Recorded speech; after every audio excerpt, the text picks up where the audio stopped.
My best friend got married, and it took a whole year before she found out her husband had a first crush he couldn't forget. Later, that woman caused so much chaos in her home that my friend left the marriage with nothing. She warned me, "Natalie, don't marry a man like that." So when my father pushed me into an arranged marriage, I investigated Ethan thoroughly. He came from a good family, had no lingering first crush, no childhood sweetheart, and had even cut ties cleanly with all his exes. The only unusual thing was that the Carter family had adopted a girl 10 years ago and had been raising her abroad for school. My father didn't think much of it. I closed the folder and decided to marry Ethan. But in the 3rd year of our marriage, on the very first night Ethan brought his adoptive sister back from abroad, we were about to have sex. The girl carefully pushed open our bedroom door. "It's too quiet in my room. I'm scared being alone." Ethan got up helplessly and told me in a gentle voice to go to sleep first. Then I immediately called over a dozen male models to throw a party at the house. Ethan was drawn out of the room by the music and laughter. "Get out!" His words were calm, but they made everyone's spine go cold. The handsome guys fled in panic, leaving only the two of us in the living room. "What's the meaning of this?" Ethan frowned at me. I sat comfortably on the sofa, legs crossed, holding a glass of wine. "Didn't your sister say she was scared being alone? I brought more people to keep her company in bed." Raven's face turned pale. "What do you take me for?"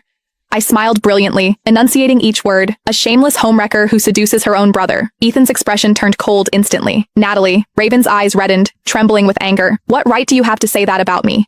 Everyone knows you used to be a player.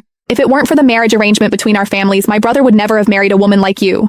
"Raven, shut up." Raven froze, tears falling as she looked hurt. "You're yelling at me? You're yelling at me for that woman? Didn't you hear how she insulted me? Fine, I'll leave. The young girl ran toward the door in distress, her pathetically short nightgown looking like it might fall off at any moment. Ethan frowned, swept her up in his arms and carried her back to her room before walking over to me. "Go to bed." I didn't move, just looked at him with a cold laugh. Ethan sighed helplessly. "I'm really tired and exhausted. Can you please not make a scene? Did you hear what your sister said?" Raven is still young and spoke without thinking. I apologize on her behalf. He forcefully pressed me down on the sofa and kissed me like a punishment, his voice low and husky. "Natalie, do I need to remind you that you're married to me now?" I laughed, but my eyes reddened, and even my voice trembled involuntarily. "But don't you forget, who dragged me out of bars again and again, who shamelessly claimed to be my fiancé, who desperately insisted on marrying me." Ethan pulled me into his arms. "It was me. I had to have you and no one else." I pushed him away coldly and slammed the door shut with a bang. "Ethan, it's either me or her. Make her leave tomorrow." The next morning, Raven was wearing Ethan's shirt, cheerfully greeting me at the dining table. "Hi, good morning." I froze instantly. In our 3 years of marriage, Ethan had never set foot in the kitchen. But there he was, wearing an apron, making soup. "Come try it.